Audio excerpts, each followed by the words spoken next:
Today, I want to talk about whether or not there are wars in Hell, in Hazbin Hotel, and Helluva Boss. This is a bit of a follow-up to my previous video about the wars Hell may have orchestrated on Earth, but today I want to talk about the possibility of internal conflict in Hell. My name is Deepcut, welcome back to Cartoon Universe. Hit that subscribe button, and really quick, I've been getting a lot of requests to do a versus video for Helluva Boss, but I'm not really sure exactly who I should cover. I can do two characters like Stolas vs. Alistair, or a group like the Goetia against the Seven Princes. Just let me know what kind of versus video you want to see and why in the comments down below, and I'll pick the most interesting or most requested one. Now in episode 5 of Helluva Boss, the gang goes to the Wrath Ring where the imps all talk fondly of war. In my previous video, I theorized that imps were largely used in wars on Earth, fighting against humans for various sides in order to achieve the goals of Hell.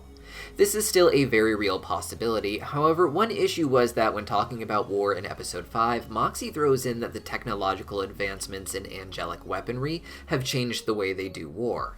Angelic weapons are used by the Exorcists, angels who come down each year to exterminate sinners and slow down Hell's overpopulation issues.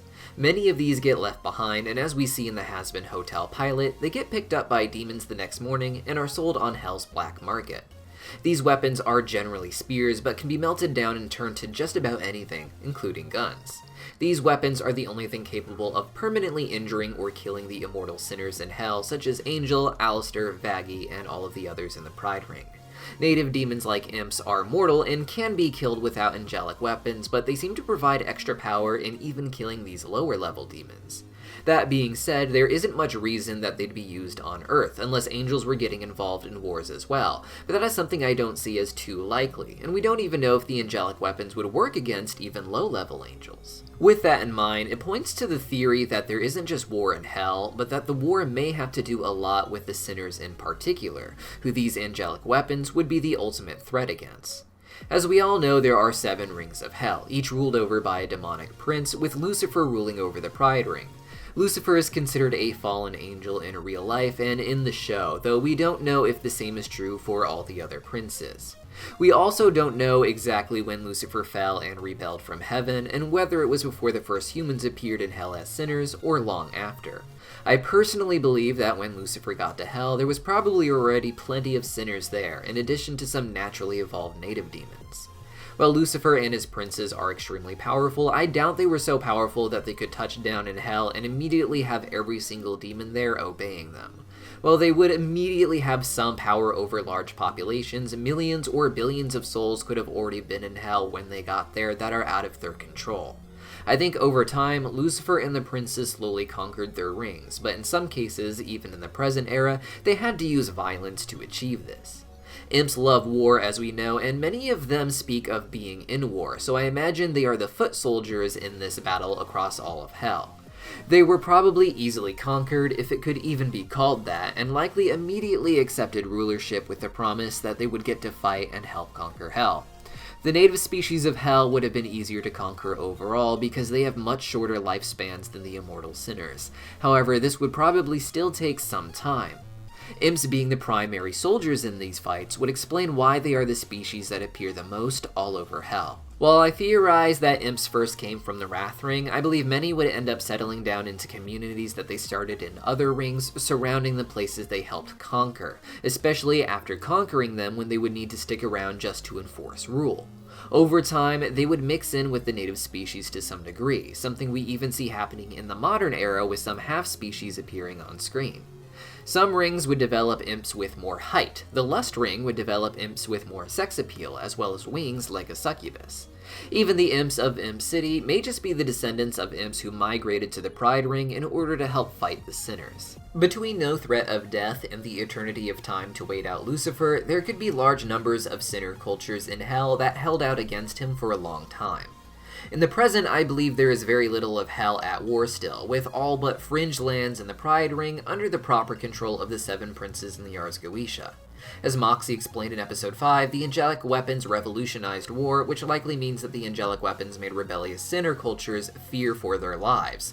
Those who did not give in to Lucifer could easily be killed now, leaving only the sinners already under Lucifer's control remaining in Hell.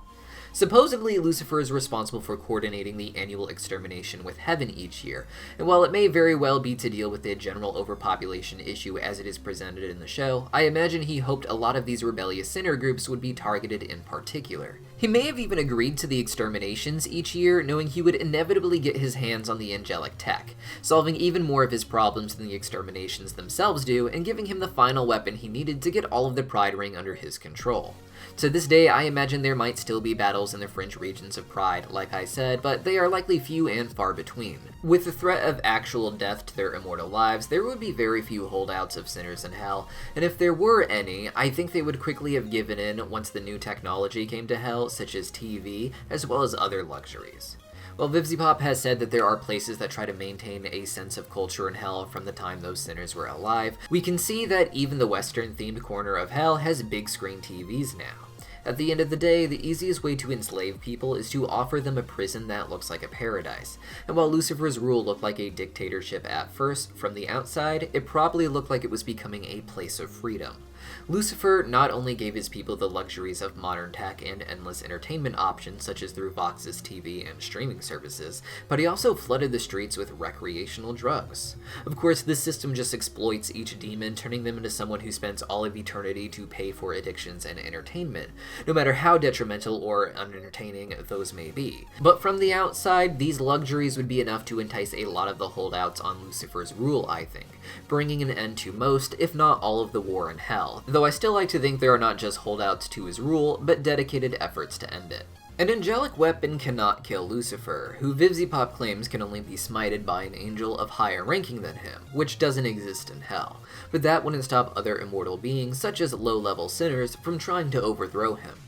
We see that many demons aren't afraid to just go swinging weapons after his daughter Charlie, and it's been said in live streams that Vaggie had to be vetted by Lucifer and Lilith before they would allow her to date Charlie.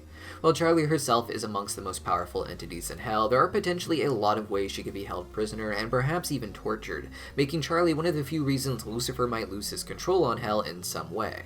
I imagine there has to be endless sinners and even native demons out there doing all sorts of attacks against Lucifer, his businesses, and his family, and they may be in a very modern civil war in a sense, though most of this would be taken care of by the overlords who seem to act as his main bodyguards, as well as other security he undoubtedly has. Finally, we have to think about the possibility that there may have been a war in the prince's past, or could be again in the future.